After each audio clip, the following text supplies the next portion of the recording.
अब अपन देखते हैं आर्टिकल 15।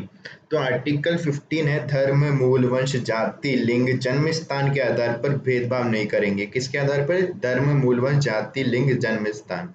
तो इसको कैसे याद रखेंगे? धम्म जलज। तो ये हो गया 15(1).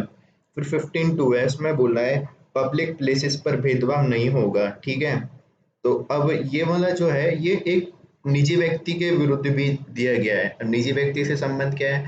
जैसे अपन कोई दुकान पे जाते हैं तो कोई व्यक्ति अपने साथ भेदभाव कर रहा है कि भाई तू इसी जाति का है तो मैं तेरे को नहीं दूंगा, तो पब्लिक प्लेस हो गई एक तरीके से, तो वहां पे कोई भेदभाव नहीं कर सकता है। ठीक है। फिर तीसरा है 15 क्लॉज 3, वुमेन और चाइल्ड, इनके लिए स्पेशल प्रोविजन बनाएंगे। ठीक है, किसके लिए? वुमेन और चाइल्ड की बात की है 15 क्लॉज 3 में। फिर है 15 क्लॉज 4, तो इसमें सोशली एजुकेशनली बैकवर्ड, उनके लिए विशेष योजना चलाएंगे, इसकी बात करता है 15 क्लॉज 4। ठीक है।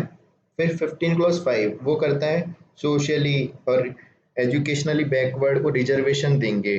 ठीक है।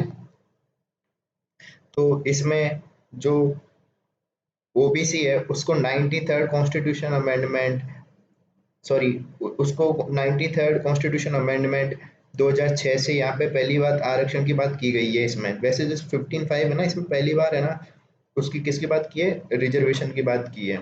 और 93rd कॉन्स्टिट्यूशन अमेंडमेंट 2006 से ओबीसी को दिया गया है। और फिर 15 क्लॉज 6 है, उसमें ईडब्ल्यूएस की बात की है, तो 103वां कॉन्स्टिट्यूशन अमेंडमेंट से जोड़ा है उसको। ठीक है। अब तो जैसे इसको किसके सिफारिश पे जोड़ा था 103वें कॉन्स्टिट्यूशन अमेंडमेंट से? तो सिनो आयोग आया था, उसकी सिफारिश पे जोड़ा था ईडब्ल्यूएस को। और पहली बार कहीं पे अगर कॉन्स्टिट्यूशन में आरक्षण की बात हो रही है तो वो है 15 क्लॉज 5 की, सोशो इकोनॉमी बैकवर्ड को रिजर्वेशन। ठीक है। Socio educationally backward, sorry economic क्या बोल दिया मैंने, सोशियो एजुकेशनली बैकवर्ड को। ठीक है। तो ये तो बात हो गई किसमें, जो अपने स्कूल हो गई और शिक्षण संस्थाएं हो गई, इनमें रिजर्वेशन की बात। अब है 16 आर्टिकल। तो आर्टिकल 16 में देखें तो पहला है 16(1), उसमें बोला है स्टेट कोई भेदभाव नहीं करेगा। ठीक है। फिर दूसरे में बोला है वो धम्म जलज, पर उसके अलावा आ गए यहाँ पे उद्भव और निवास। तो इनके यहाँ पे गए 7 चीजें, इनके आधार पे भेदभाव नहीं करेगा। 16 क्लॉज 2 में कौन कौन से? धम्म जलज में तो वही धर्म, मूल, वंश, जाति, लिंग, जन्म स्थान। फिर अगला आता है एक उद्भव, जो नया है, उद्भव यानी हेरिडिटी। फिर एक है निवास, निवास यानी रेसिडेंस, इनके आधार पे कोई नहीं करेगा। फिर अगला है 16(3), इसमें रेसिडेंस बोला है कि पार्लियामेंट बाय लॉ रेसिडेंस को आधार पे भेदभाव कर सकती है। ठीक है। तो ये बात बोली है, पर स्टेट नहीं कर सकते हैं। जैसे अभी हरियाणा वालों ने ट्राई किया था कि हम है ना रेजिडेंस के बेसिस पर रिजर्वेशन देंगे, पर वो फिर सुप्रीम कोर्ट ने स्ट्रक डाउन कर दिया था। ठीक है। फिर अगला है 16(4). ठीक है। तो इसमें बोला है जो सोशियो एजुकेशनली बैकवर्ड है उनको पब्लिक एम्प्लॉयमेंट में रिजर्वेशन मिलेगा। ठीक है। तो इसमें 16(4) क्लोज ए आ गया। अब 16(4) क्लोज ए में बोला है इनको पदोन्नति में आरक्षण देंगे। फिर 16(4) क्लोज बी है, उसमें बोला है बैकलॉग में भी आरक्षण देंगे। ठीक है। और बैकलॉग वाला कब जोड़ा था? 81st कॉन्स्टिट्यूशन अमेंडमेंट से।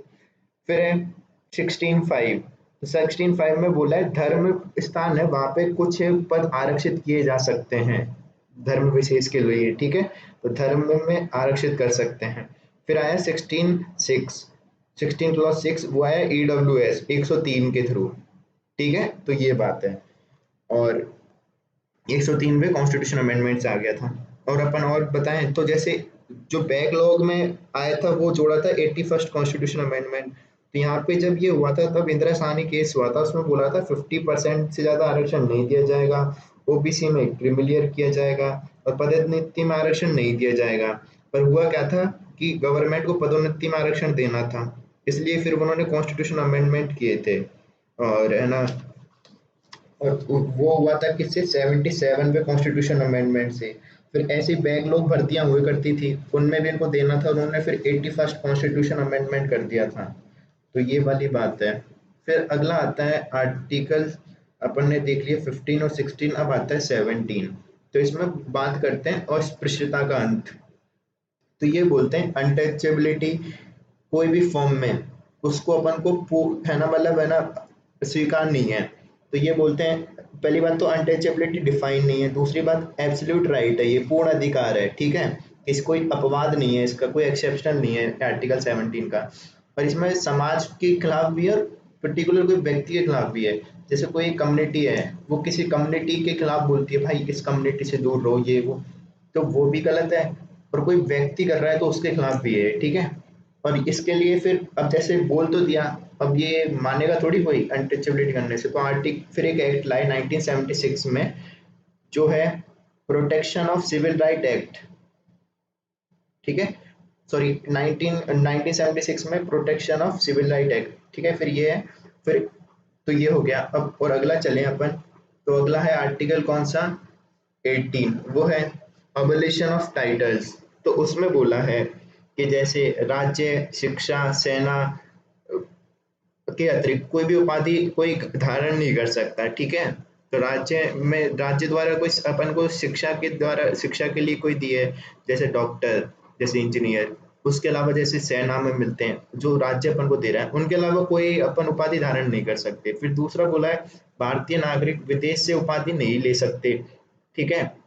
फिर तीसरा तीसरा बोला है विदेशी नागरिक भी है ना, मतलब जो इंडिया में है वो भी है ना, सिर्फ इंडियन गवर्नमेंट है, वो जो मतलब विदेशी नागरिक जो इंडियन गवर्नमेंट के लिए कार्य कर रहे हैं, वो सिर्फ इंडियन गवर्नमेंट के कहने पे ही ले सकते हैं, ठीक है। और फिर एक है भारतीय सेवा में जो भारतीय हैं जो बाहर बाहर काम कर रहे हैं वो भी नहीं ले सकते, ठीक है। तो ये कोई भी कोई आर्ट वो नहीं ले सकता टाइटल्स को। फिर इसमें केस हुआ था बालाजी राघवन, 1996 का केस है, इसमें बोला था पद्म पुरस्कार एक सम्मान है, वो उपाधि नहीं है। और फिर भी इन्होंने बोल दिया था कि भाई इसको अपने नाम के आगे यूज नहीं करना है। फिर होता है आर्टिकल कौन सा, 19।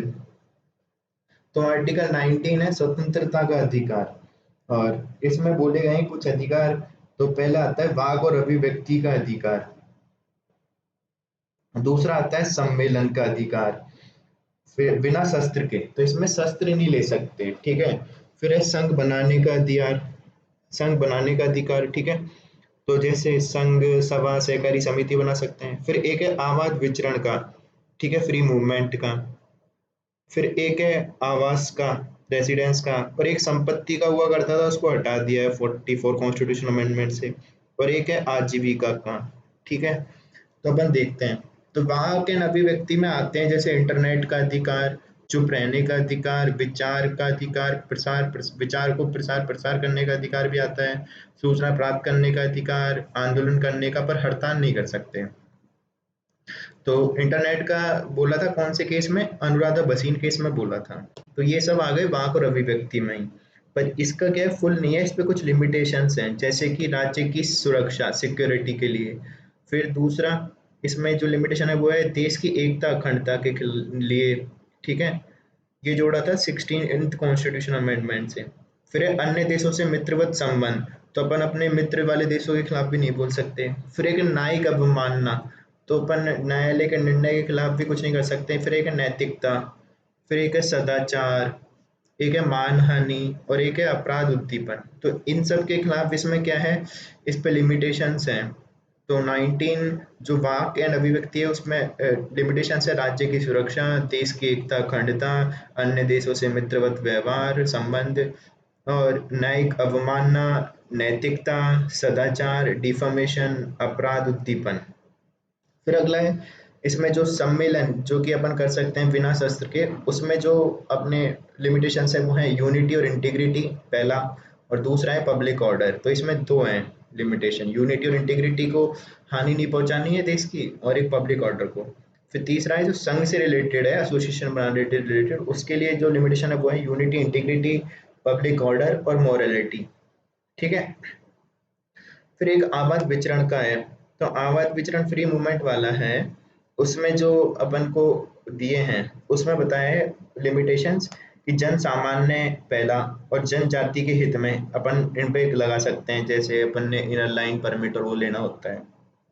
फिर है अगला संपत्ति, तो संपत्ति वाला और सॉरी आवास, तो आवास वाला है रेसिडेंस, उसमें भी ये दोनों ही है, जन सामान्य और जनजाति हित में, ठीक है। अपन क्या नहीं कर सकते, मतलब लिमिटेशन है इसमें, आवास नहीं कर सकते। फिर संपत्ति, संपत्ति वाला तो हटा ही दिया है। फिर आजीविका, तो आजीविका वाले में लिमिटेशन है जन सामान्य, और एक है लाइसेंस प्रदत्त, तो लाइसेंस वाले में ठीक है, जिनके लिए लाइसेंस लेना होता है तो उनको बिना लाइसेंस के नहीं ले सकते। ठीक है, तो ये दो इसमें है।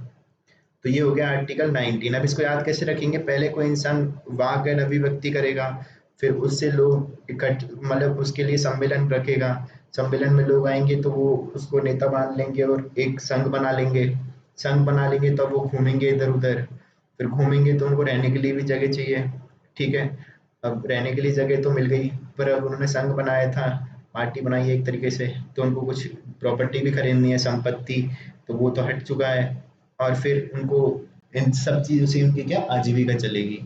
ठीक है, तो ऐसे ये 19 याद रख लेंगे। फिर अगला है 20, तो 20 वाले में देखिए 21 आता है, 20 क्लॉज 1, ये है no expects no ex post facto law, पहला 21। इसमें बोलता है ये सिर्फ क्रिमिनल केसेस में होता है, पहली बात तो कि हमने जो भी क्राइम किया है उसका पुराने मतलब है ना, उसका उसी टाइम के लिए वो मिलेगा, तो ऐसा नहीं कि हम पुराने से कुछ किया है और उस पे अपन सजा देते हैं। तो पर ये नो एक्स पोस्ट फैक्टो है सिर्फ क्रिमिनल केसेस पे, सिविल पे नहीं है।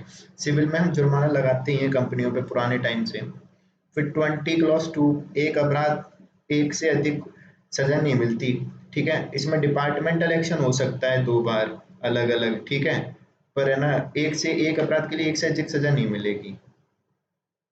तो 20 क्लॉज 3 में बोला है नो सेल्फ इंक्रिमिनेशन, उसमें बोला है कि ये भी सिविल केसेस के लिए ही है, ठीक है, क्रिमिनल में नहीं है। फिर अगला चले, आर्टिकल 21 आता है जो राइट टू लाइफ है, इसके भी दो वो होती हैं व्याख्या। तो एक एक गोपालन वाद था 1950 का, तो उसमें संकीर्ण व्याख्या हुई है जिसमें बोला है स्थापित प्रक्रिया होनी चाहिए, यानी कि प्रक्रिया के तहत होना चाहिए, तार्किक हो या ना हो। ठीक है, और ये अपन ने कहाँ से लिया, जापान से। ठीक है, फिर एक आता है मेनका गांधी केस 1978, इसमें विस्तृत व्याख्या की है, और ये इसमें बोला है ड्यू प्रोसेस ऑफ लॉ। ठीक है, सम्यक उसकी बात, प्रक्रिया की बात करता है ये। तो इसमें बोलता है प्रक्रिया भी होनी चाहिए उचित, पर तार्किक भी होनी चाहिए, और ये यूएसए से लिया गया है और ये गरिमापूर्ण जीवन में हेल्प करता है।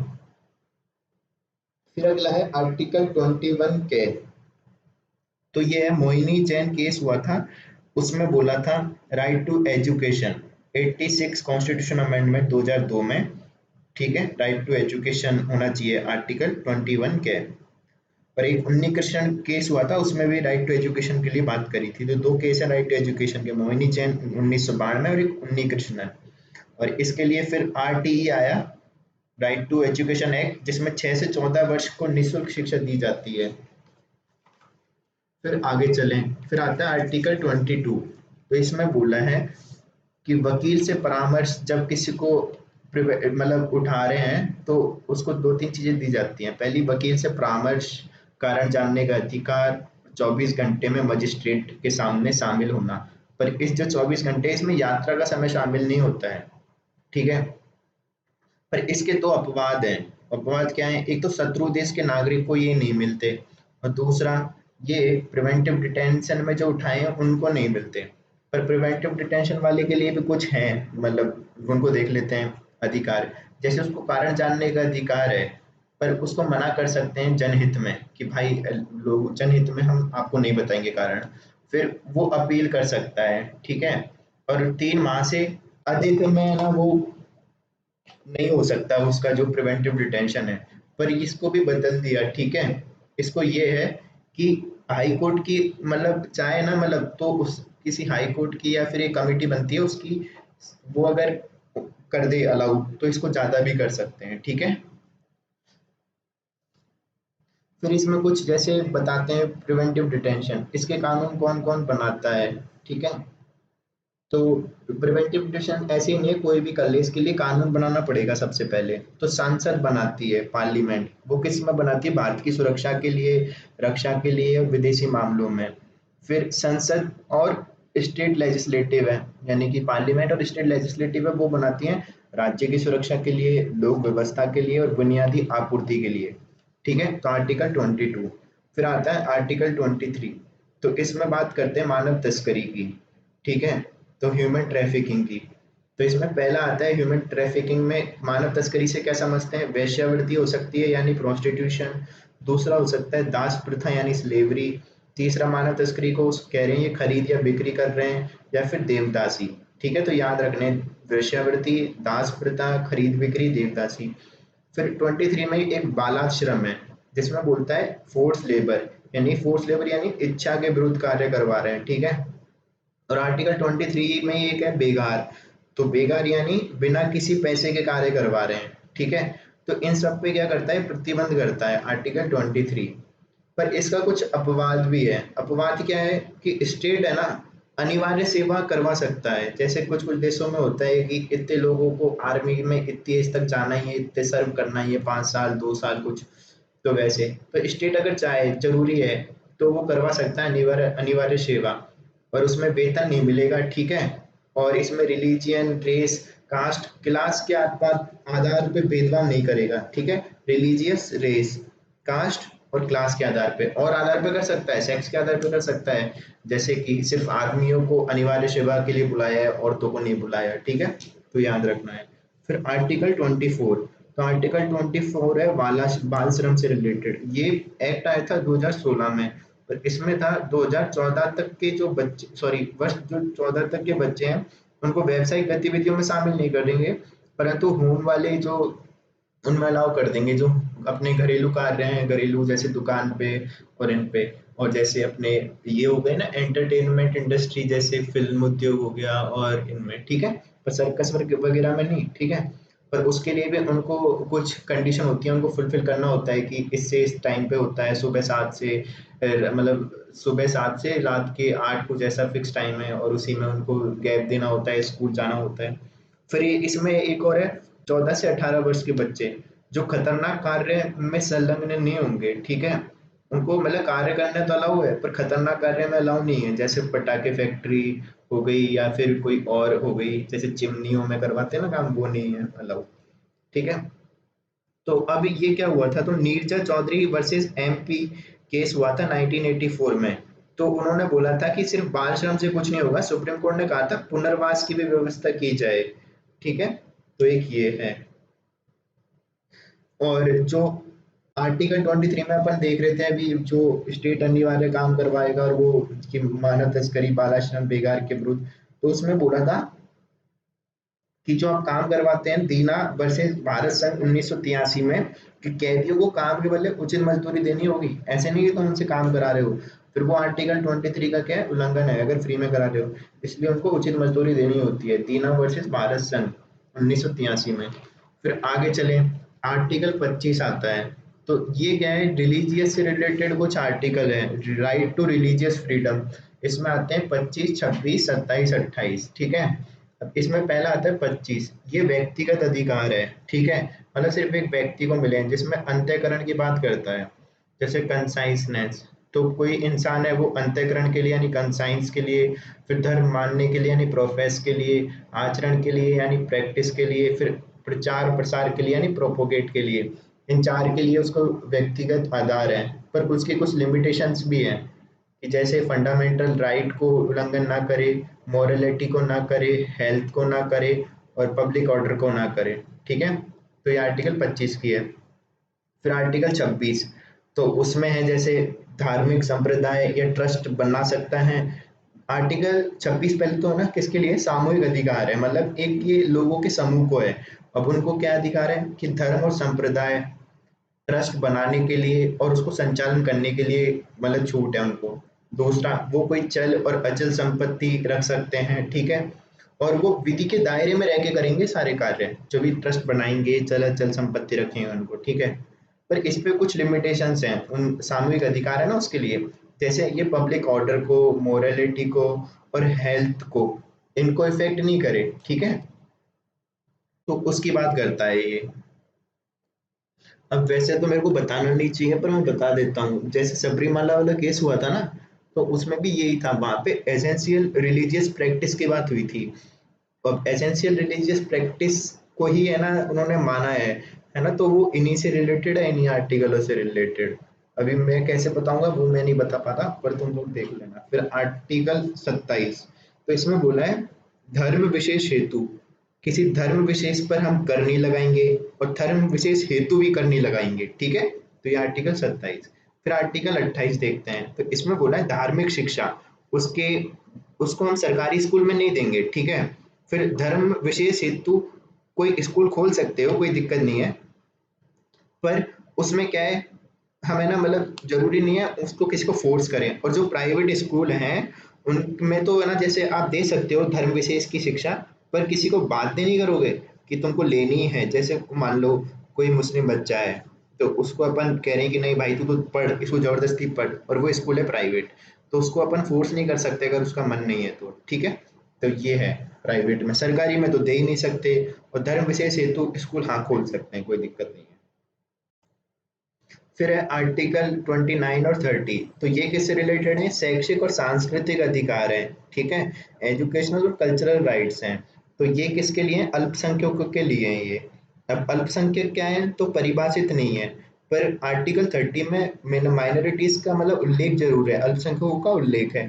तो उसमें उसने बताया है दो तरह के अल्पसंख्यक हो सकते हैं, एक तो लिंग्विस्टिक और एक हो सकते हैं अपने कौन सा है भाषा के आधार पर। तो एक तो भाषा हो ही गया, और एक कौन सा था, हम्म, भूल गया एक सेकंड। हाँ सॉरी, धर्म के आधार पे और भाषा के आधार पे यार, है ना। तो दो तरह के अल्पसंख्यक हैं और ये आर्टिकल 30 में उल्लेख है। फिर एक नेशनल माइनॉरिटी एक्ट है 1992 का, तो उसमें है ना माइनॉरिटी कम्युनिटी बताई है धार्मिक आधार पे। तो उसमें अपने बताए जैसे मुस्लिम है, सिख है, बौद्ध है, जैन है, क्रिश्चियन है, पारसी है। तो ये इंडिया की 6 कम्युनिटी हैं जो माइनॉरिटी हैं, ठीक है। फिर देखते हैं आर्टिकल 29, तो इसमें बोला है भाषा, लैंग्वेज यानी कि उस पे भाषा, सांस्कृतिक और लिपि, इनकी रक्षा कर सकता है कोई अल्पसंख्यक समुदाय, ठीक है। फिर शैक्षणिक संस्थान में वो इनको पढ़ा सकता है, पर उसमें रिलीजियस, रेस, कास्ट, लैंग्वेज में प्रवेश के नाम पे, इनमें लैंग्वेज के आधार पे प्रवेश में भेदभाव नहीं करेगा वो, मतलब खुद की भाषा, संस्कृति, लिपि के लिए वो एक शैक्षणिक संस्थान खोल सकता है। फिर उसमें रिलीजियस, रेस, कास्ट, लैंग्वेज के आधार पे प्रवेश में भेदभाव नहीं करेगा, ठीक है। फिर आर्टिकल 30 क्या कहता है, ये माइनॉरिटी एजुकेशनिस्ट वो हैं जो उनको स्थापित कर सकते हैं, संचालित कर सकते हैं, ठीक है।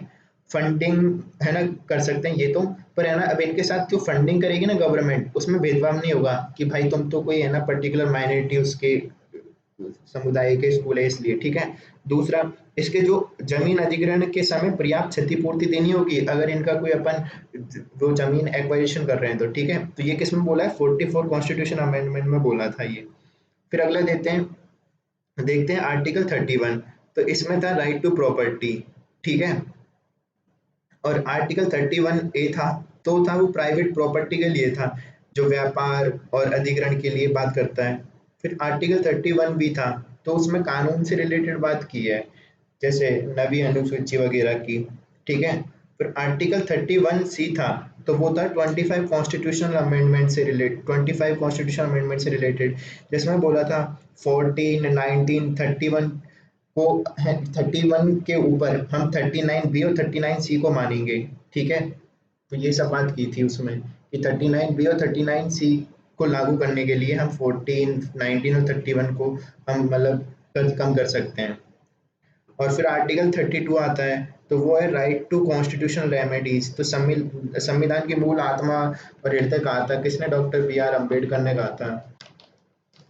तो अब इसमें कुछ रेट हैं उनको देख लेते हैं। तो हैवियस कॉर्पस है पहले तो ये इसको शाब्दिक अर्थ है टू हैव द बॉडी, और ये असंवैधानिक तरीके से बंधक बनाने की स्थिति में होती है। इसका किसके विरुद्ध होती है, प्राइवेट और सरकारी व्यक्ति दोनों के खिलाफ हो सकती है, ठीक है।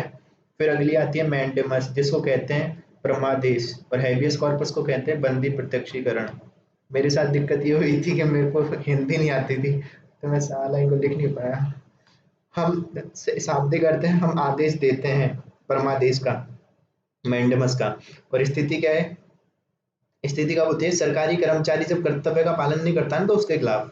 और विरुद्ध किसके ला सकते हैं, तो सरकारी के खिलाफ ही। भाई हम प्राइवेट वालों से कैसे पुष्प आदेश दे सकते हैं, ठीक है। और किसके विरुद्ध नहीं ला सकती, तो निजी व्यक्ति के खिलाफ या फिर प्रेसिडेंट के खिलाफ, ठीक है। के हाई कोर्ट और इनके खिलाफ भी नहीं ला सकते, और जैसे गवर्नर है इसके खिलाफ भी नहीं ला सकते, प्रेसिडेंट गवर्नर के खिलाफ तो ला ही नहीं सकते। फिर जैसे संविदा पे कोई व्यक्ति है उसके खिलाफ भी नहीं ला सकते, विवेकाधीन शक्ति उनमें भी नहीं ला सकते, ठीक है। और ये एक तरीके से इनएक्टिव को एक्टिव करने का कार्य करती है। फिर है प्रतिषेध यानी प्रोहिबिशन, तो इसका शाब्दिक अर्थ है रोक, टू फॉरबिड, और ये लगाता है हाई कोर्ट, लगाता है लोअर कोर्ट पे जब वो न्यायालय क्षेत्र से बाहर कार्य करता है। और विरुद्ध किसके कार्य करता है?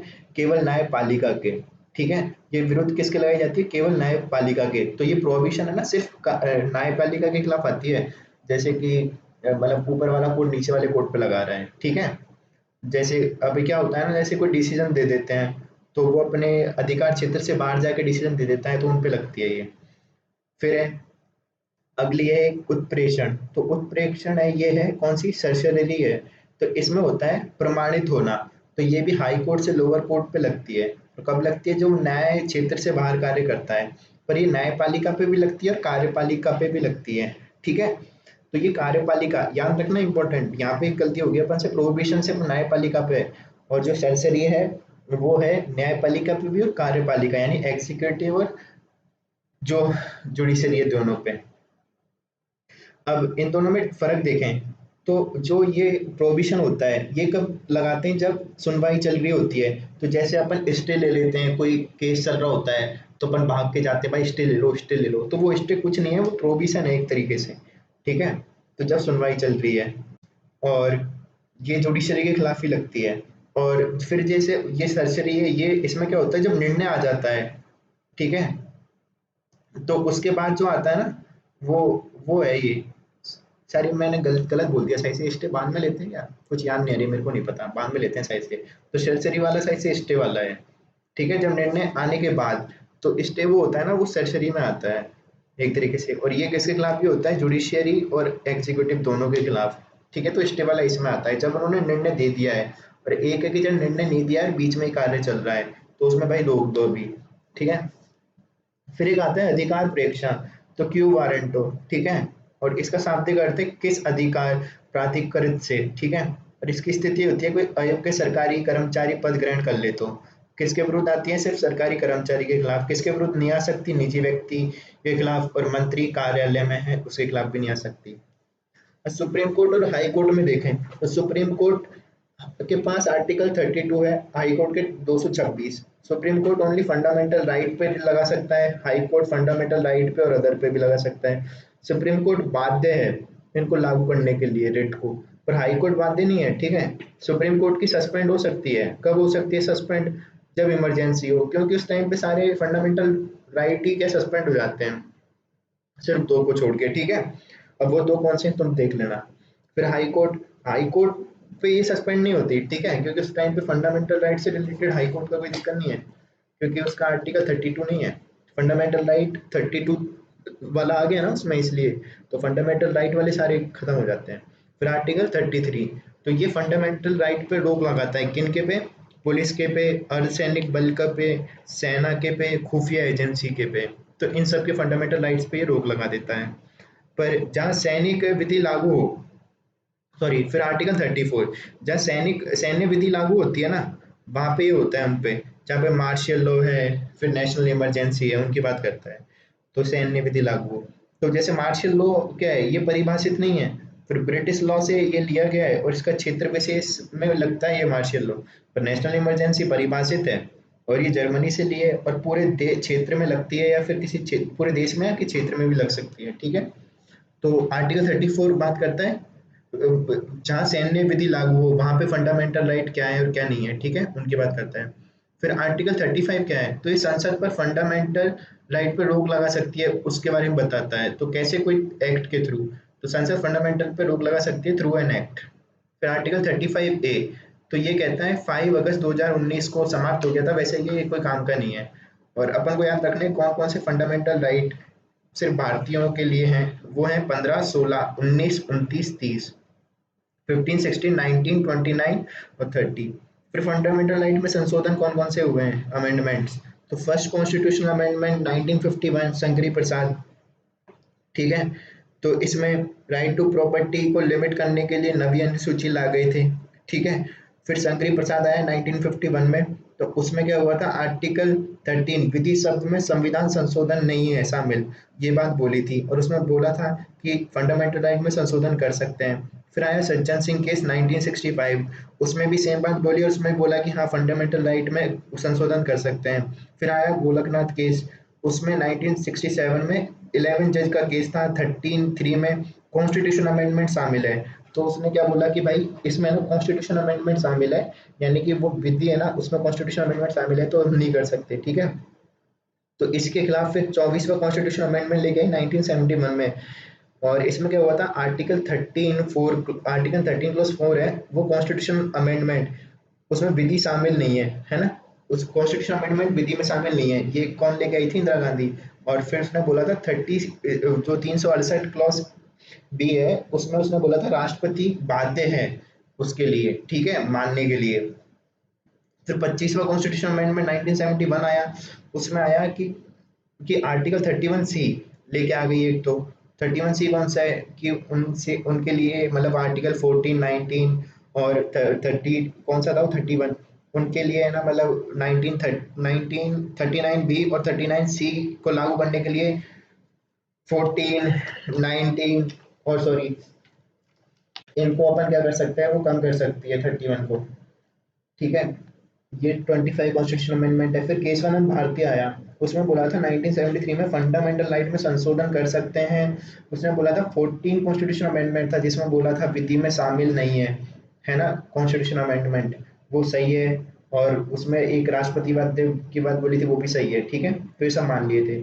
और फिर केशवानंद भारती वाले में बोला था कि 25वां कॉन्स्टिट्यूशन अमेंडमेंट है ना वो भी सही है, बहुत सही है, पर उसमें ना एक और चीज बोलती थी कि बेसिक स्ट्रक्चर होना चाहिए, बेसिक स्ट्रक्चर डॉक्ट्रिन उसको कोई क्रॉस नहीं करेगा, और ओरिजिनल कॉन्स्टिट्यूशन है और इन सब पे कोई है ना कोई छेड़छाड़ी नहीं करेगा। अब बेसिक स्ट्रक्चर क्या है, तो समय समय पे आता है, ये कोई फिक्स इसकी डेफिनेशन नहीं है, पर ये ओरिजिनल कॉन्स्टिट्यूशन में नहीं था, ये तब अपन को याद रखना है, बेसिक स्ट्रक्चर ऑफ डॉक्ट्रिन। फिर 42वां संविधान संशोधन आया जिसमें डीपीएसपी की बात कर रहे हैं, ठीक है, तो उसमें बोला था डीपीएसपी को लागू करने के लिए आर्टिकल 14, 19, 31 है ना, इसको हम है ना नीचे कर सकते हैं। तो ये एक तरीके से 31C का विस्तार हो गया, क्योंकि उसमें सिर्फ आर्टिकल 39B और 39C को लागू करने के लिए इन तीनों के ऊपर रखा था, पर ये तो पूरे डीपीएसपी को लागू करने के लिए रख रहा था। तो इसलिए फिर है ना इसको क्या है, मिनर्वा मिल्स केस में है ना इसने जो विस्तार किया था इसको अनकॉन्स्टिट्यूशनल घोषित कर दिया, और उसने बोला कि फंडामेंटल राइट और डीपीएसपी पूरक हैं, ना कि कोई एक दूसरे से बड़ा है। और उसने बोल दिया कि फंडामेंटल राइट डीपीएसपी से बड़ा ही है एक तरीके से। और आर्टिकल 31C है जो कि उसने बोला था 39B और 39C आर्टिकल 14, 19 और 31 के ऊपर है, अगर उनको लागू करना है तो वो बात सही है, ये मिनर्वा मिल्स केस में बोल दी थी। तो हो गया फंडामेंटल राइट खत्म।